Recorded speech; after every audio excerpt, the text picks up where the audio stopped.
Assalamualaikum warahmatullahi wabarakatuh. Hai, jumpa lagi di channel SKB Bidan Online. Bagi yang belum subscribe, segera subscribe ya. Kali ini kita akan membahas materi kebidanan komunitas mulai dari awal, dari bab 1. Langsung saja kita simak materinya.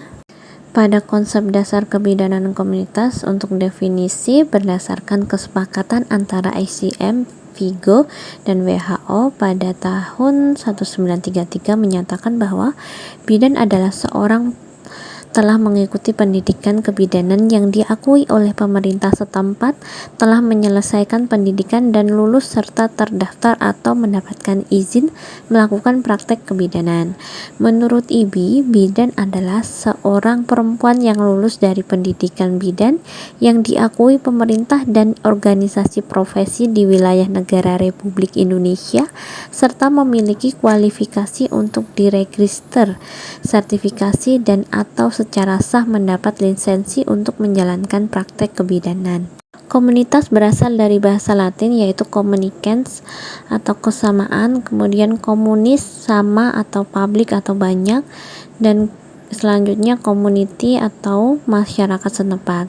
Bidan komunitas adalah bidan yang bekerja melayani keluarga dan masyarakat di wilayah tertentu. Menurut United Kingdom Central Council for Nursing and Midwifery Health, para praktisi bidan yang berbasis komunitas harus dapat memberikan supervisi yang dibutuhkan oleh perempuan selama masa kehamilan, persalinan, nifas, dan BBL secara komprehensif. Kebidanan komunitas adalah pelayanan kebidanan profesional yang ditujukan kepada masyarakat dengan penekanan pada kelompok risiko tinggi dengan upaya mencapai derajat kesehatan yang optimal melalui pencegahan penyakit, peningkatan kesehatan, menjamin keterjangkauan pelayanan kesehatan yang dibutuhkan dan melibatkan klien sebagai mitra dalam perencanaan, pelaksanaan, dan evaluasi pelayanan kebidanan. Pelayanan kebidanan komunitas adalah upaya yang dilakukan bidan untuk pemecahan terhadap masalah kesehatan ibu dan balita dalam keluarga di masyarakat. Pelayanan kebidanan komunitas dilakukan di luar rumah sakit atau institusi. Kebidanan komunitas dapat juga merupakan bagian atau kelanjutan dari pelayanan yang diberikan di rumah sakit dalam upaya menyelamatkan ibu dan bayi dalam proses kelahiran. Bidan komunitas mempunyai pengetahuan yang luas dalam segala aspek dalam kehamilan dan persalinan karena tugasnya adalah bersama-sama perempuan sebagai partner untuk menerima secara positif pengalaman proses kehamilan dan persalinan, serta mendukung keluarga agar dapat mengambil keputusan atau pilihan secara individual berdasarkan informasi yang telah diberikan. Tujuan umum yang pertama meningkatkan kesehatan ibu dan anak balita dalam keluarga sehingga terwujud keluarga sehat sejahtera dalam komunitas tertentu. Yang kedua, meningkatkan kemandirian masyarakat dalam mengatasi masalah kebidanan komunitas untuk mencapai derajat kesehatan yang optimal. Kemudian untuk tujuan khusus kebidanan komunitas yang pertama, mengidentifikasi masalah kebidanan komunitas, melakukan upaya promotif dan preventif pelayanan kesehatan, dipahaminya pengertian sehat dan sakit oleh masyarakat, mengidentifikasi struktur masyarakat daerah setempat. Yang kelima, meningkatkan kemampuan individu atau keluarga atau masyarakat untuk melaksanakan ASKEP dalam rangka mengatasi masalah.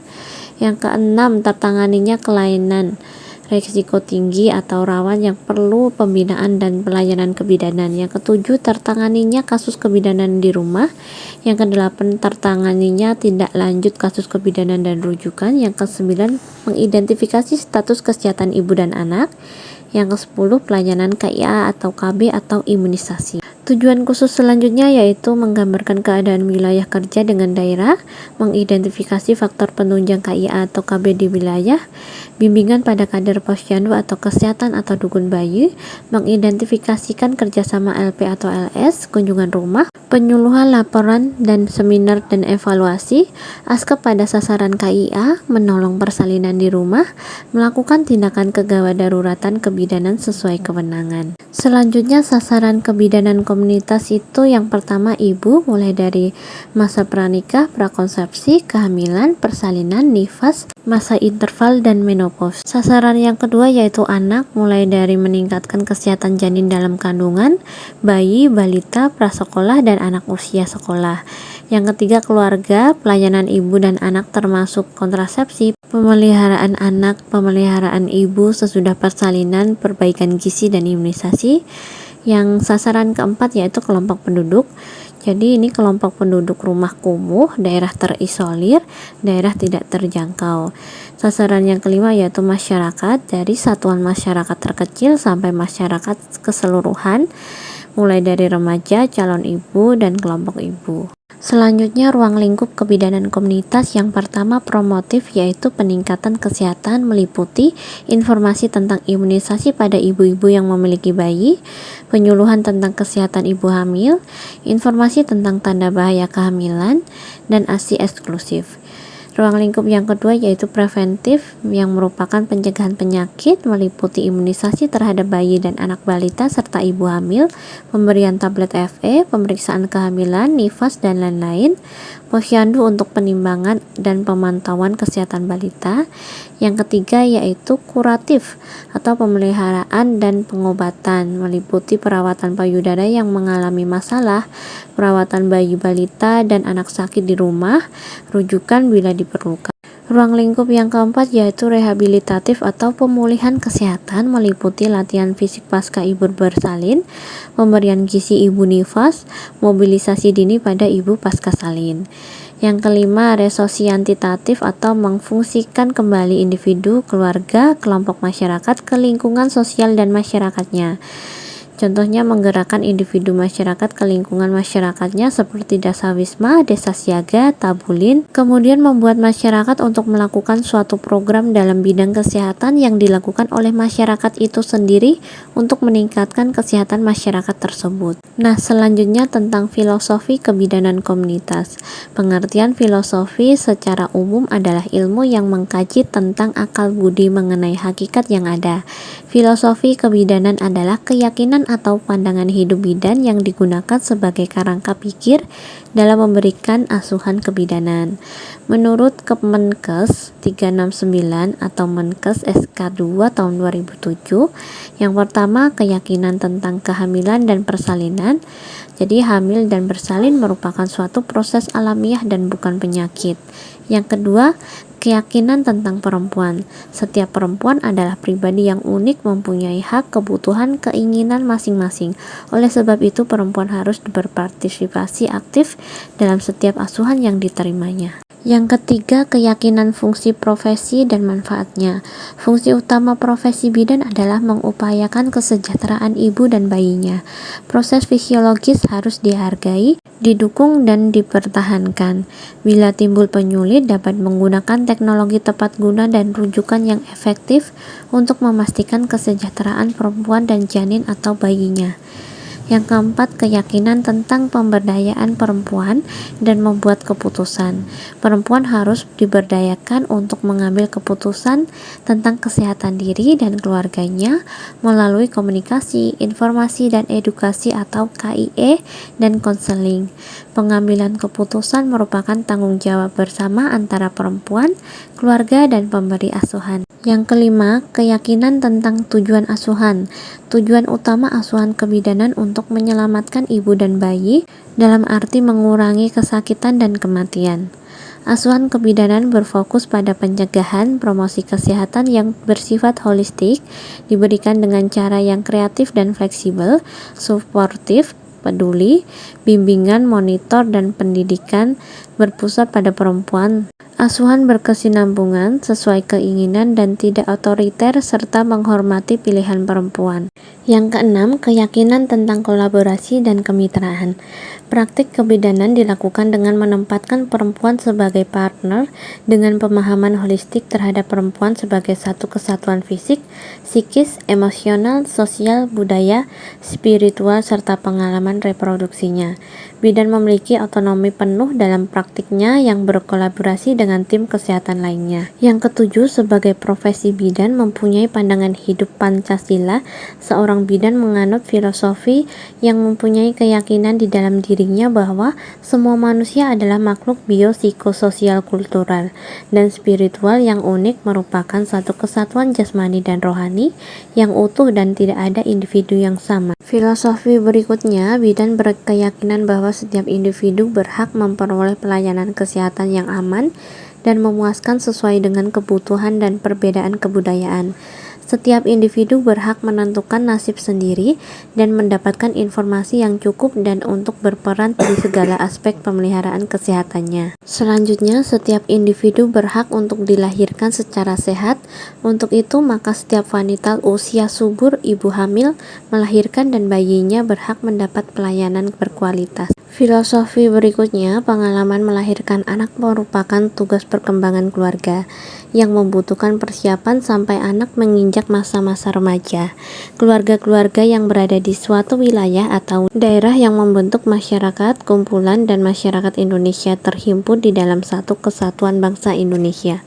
Manusia terbentuk karena adanya interaksi antara manusia dan budaya dalam lingkungan yang bersifat dinamis, mempunyai tujuan dan nilai-nilai yang terorganisir. Beberapa keyakinan yang mendasari praktek kebidanan komunitas. Yang pertama, pelayanan kesehatan sebaiknya tersedia, dapat dijangkau, dan dapat diterima semua orang. Yang kedua, penyusunan kebijakan seharusnya melibatkan penerimaan pelayanan, dalam hal ini komunitas. Bidan sebagai pemberi pelayanan dan klien sebagai penerima perlu menjalin kerjasama yang baik. Yang keempat, kesehatan merupakan tanggung jawab setiap orang. Falsafah kebidanan komunitas terdiri dari manusia, kesehatan, lingkungan, dan kebidanan. Selanjutnya tentang sejarah kebidanan komunitas. Jadi pada tahun 1807, pemerintah Hindia Belanda persalinan dilakukan dengan dukun. Kemudian di tahun 1851 didirikan sekolah bidan bagi wanita pribumi di Batavia. Nah, di tahun 1952 dibuka pelatihan formal untuk kualitas persalinan. Kemudian kursus tambahan bidan atau KTB di Yogyakarta dan dibuka Balai Kesehatan Ibu dan Anak atau BKIA pada tahun 1953. Kemudian di tahun 1967 KTB ditutup. Kemudian BKIA terintegrasi dengan Puskesmas. Puskesmas memberi pelayanan di dalam dan di luar gedung wilayah kerja, meliputi pelayanan dalam gedung yaitu pelayanan KIA dan KB, kemudian pelayanan luar gedung meliputi pelayanan kesehatan keluarga, posyandu, pemeriksaan kehamilan, KB, imunisasi, gizi dan kesehatan lingkungan. Kemudian di tahun 1992 berdasarkan instruksi Presiden tentang perlunya mendidik bidan untuk ditempatkan di seluruh desa sebagai pelaksanaan KIA. Pada tahun 1994 diadakan konferensi kependudukan dunia di Kairo yang menekankan pada Kespro, memperluas garapan bidan, Safe Motherhood, KB, PMS, Kespro remaja dan orang tua. Masalah dalam kebidanan komunitas. Yang pertama, kematian ibu dan bayi. Kematian ibu adalah kematian yang terjadi pada ibu selama masa kehamilan atau dalam 42 hari setelah berakhirnya kehamilan, tanpa melihat usia dan lokasi kehamilan. Setiap penyebab yang berhubungan dengan atau diperberat oleh kehamilan atau penanganannya tetapi bukan oleh kecelakaan atau insidental atau faktor kebetulan. AKI tersebut sudah jauh menurun namun masih jauh dari target yang diharapkan.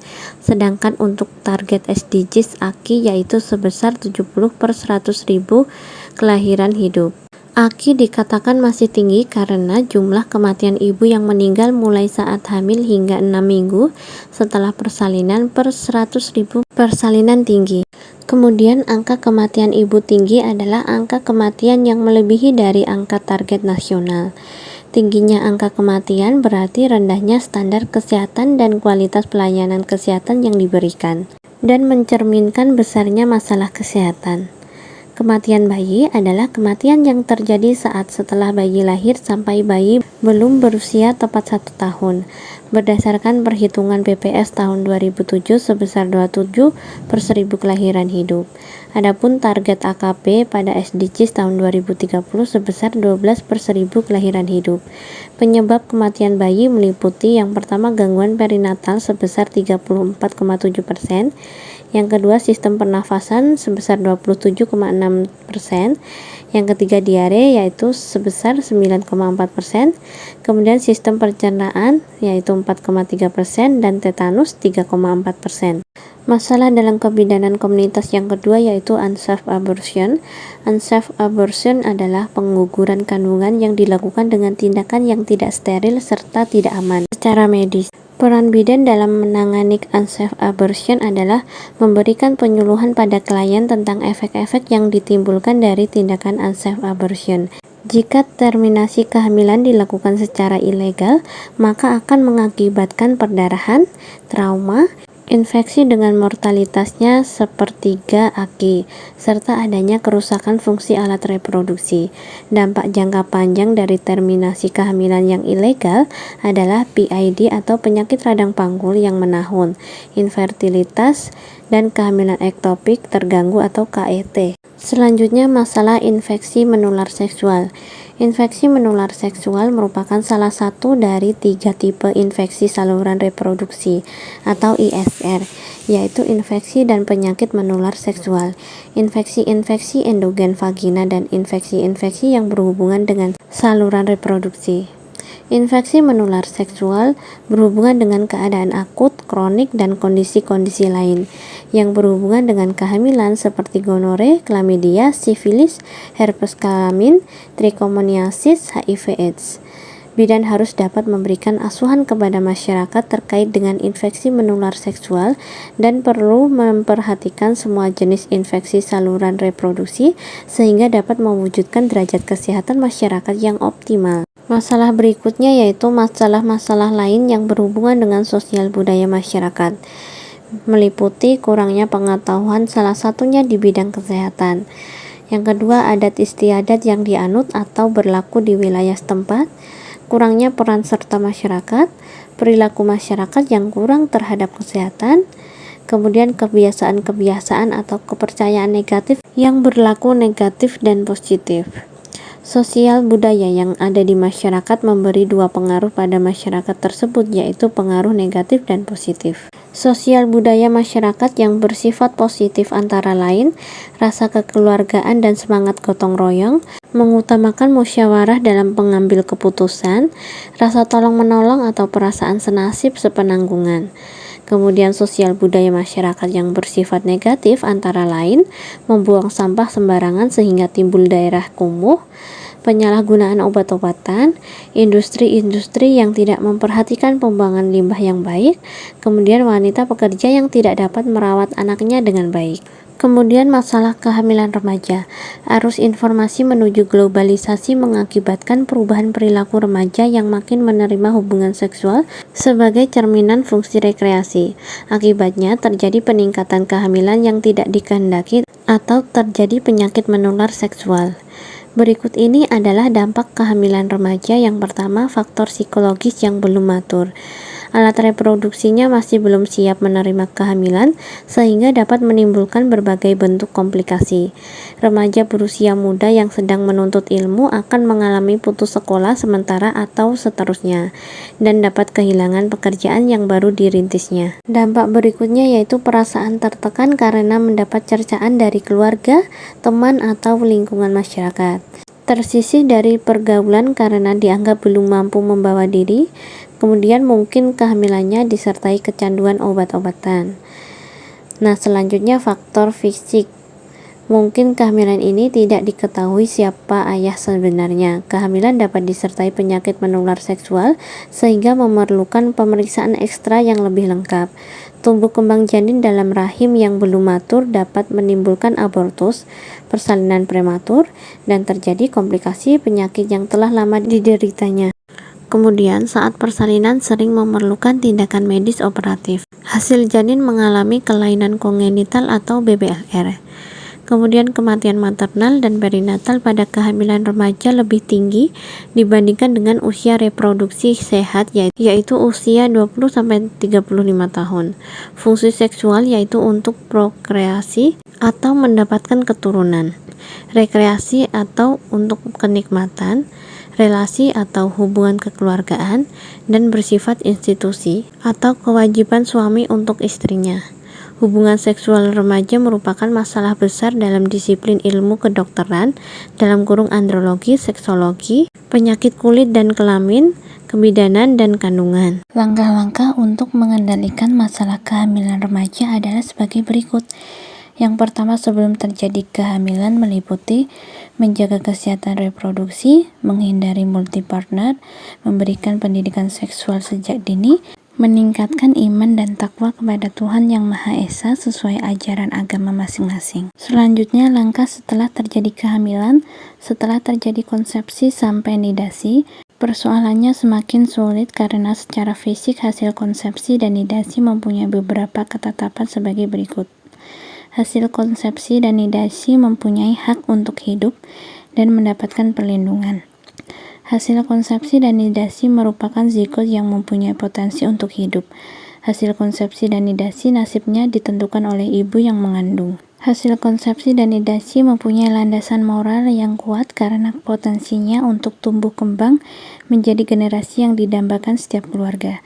Berdasarkan pertimbangan tersebut, langkah yang dapat diambil antara lain membiarkan tumbuh kembang janin sampai lahir, sekalipun tanpa ayah yang jelas, dan selanjutnya menjadi tanggung jawab negara.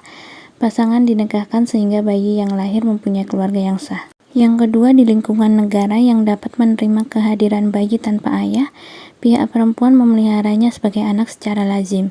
Dapat dilakukan terminasi kehamilan dengan berbagai teknik sehingga keselamatan remaja dapat terjamin untuk menyongsong kehidupan normal sebagaimana mestinya. Selanjutnya, masalah berat badan lahir rendah atau BBLR. Istilah prematur telah diganti menjadi berat badan lahir rendah atau BBLR oleh WHO sejak tahun 1960. Hal ini karena tidak semua bayi dengan berat badan kurang dari 2.500 gram adalah bayi prematur. Pada Kongres European Perinatal Medicine 2 di London pada tahun 70 dibuat keseragaman definisi, yaitu bayi kurang bulan merupakan bayi dengan masa kehamilan kurang dari 37 minggu atau 259 hari. Bayi cukup bulan merupakan bayi dengan masa kehamilan mulai dari 37 sampai 42 minggu, yaitu berkisar 259 sampai 293 hari. Selanjutnya, bayi lebih bulan yaitu bayi dengan masa kehamilan mulai 42 minggu atau lebih atau di atas dari 294 hari. BBLR adalah bayi baru lahir yang berat badannya kurang dari 2.500 gram. Menurut Depkes RI tahun 96, bayi berat lahir rendah ialah bayi yang lahir dengan berat 2.500 gram atau kurang tanpa memperhatikan usia kehamilan.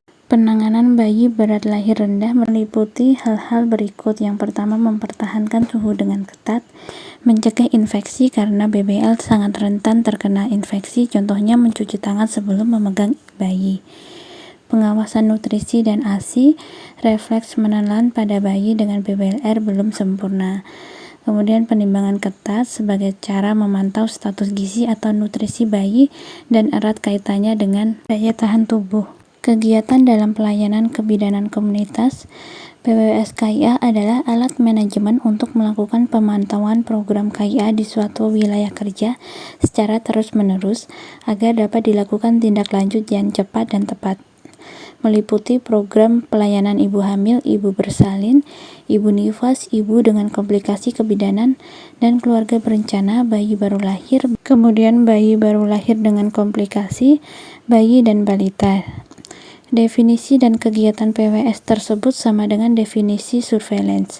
Kegiatan pokok PWS KIA meliputi peningkatan pelayanan antenatal sesuai standar bagi seluruh ibu hamil di semua fasilitas kesehatan, peningkatan pertolongan persalinan oleh tenaga kesehatan kompeten diarahkan ke fasilitas kesehatan, peningkatan pelayanan bagi seluruh ibu nifas sesuai standar di semua fasilitas kesehatan. Selanjutnya, peningkatan pelayanan bagi seluruh neonatus sesuai standar di semua vaskes, peningkatan deteksi dini faktor risiko dan komplikasi kebidanan, peningkatan penanganan komplikasi kebidanan dan neonatus secara adekuat, dan pengamatan terus-menerus oleh tenaga kesehatan, peningkatan pelayanan kesehatan bagi seluruh bayi sesuai standar di semua vaskes, peningkatan pelayanan kesehatan bagi seluruh anak balita sesuai standar di semua vaskes, dan peningkatan pelayanan KB sesuai standar. Indikator pemantauan PWS-KIA meliputi cakupan pelayanan antenatal pertama kali atau K1, cakupan pelayanan antenatal minimal 4 kali atau K4, cakupan persalinan ditolong tenaga kesehatan atau PN, cakupan pelayanan nifas oleh tenaga kesehatan atau KF3, cakupan pelayanan neonatus pertama kali atau KN1, kemudian cakupan pelayanan neonatus lengkap atau KN lengkap, deteksi faktor risiko dan komplikasi maternal oleh masyarakat, cakupan penanganan komplikasi maternal atau PK, kemudian cakupan penanganan komplikasi neonatus atau NK, cakupan pelayanan kesehatan bayi atau K-bayi, cakupan pelayanan kesehatan anak balita atau K-balita. Selanjutnya, cakupan pelayanan kesehatan anak balita sakit yang dilayani dengan MTBS. Cakupan peserta KB aktif atau Contraceptive Prevalence Rate atau CPR dan neonatus oleh tenaga kesehatan maupun masyarakat. Tindakan bidan dalam rangka peningkatan kesehatan di tingkat komunitas meliputi menilai kebutuhan masyarakat, rencanakan dan sediakan komunitas tertentu terhadap suatu program, misalnya kelompok untuk orang tua tunggal, kelompok dukungan menyusui yang memberikan bantuan praktis dan moral untuk perempuan menyusui, dan lain-lain. Mengakses kelompok yang sulit dijangkau atau yang tidak mengakses layanan yang disediakan. Mengembangkan sumber daya untuk mendukung perbaikan, menyediakan program kesehatan tingkat masyarakat sesuai evidence base, misalnya P4K, desa siaga, dan lain-lain. Jaringan kerja dalam menjalankan kebijakan pemerintah, bidan yang bekerja di komunitas membutuhkan suatu kemitraan yang berguna untuk pengambilan keputusan secara kolaboratif dalam rangka peningkatan kesehatan dan memecahkan masalah-masalah kesehatan ibu dan anak. Program kemitraan komunitas mencakup konsep pemberdayaan dan pengembangan komunitas. Unsur yang penting dalam menjalin jaringan kerja di komunitas adalah sensitivitas terhadap aspek kultural, yang berarti bahwa pelayanan yang diberikan harus sesuai dengan persepsi masyarakat. Beberapa jaringan kerja bidan di komunitas yaitu puskesmas atau puskesmas pembantu, Polindes, Posyandu, BPS atau PMB, rumah pasien, Dasawisma, PKK, dan lain-lain. Di puskesmas, bidan sebagai anggota tim bidan diharapkan dapat mengenali kegiatan yang akan dilakukan, mengenali dan menguasai fungsi dan tugas masing-masing, selalu berkomunikasi dengan pimpinan dan anggota lainnya, memberi dan menerima saran serta turut bertanggung jawab atas keseluruhan kegiatan tim dan hasilnya.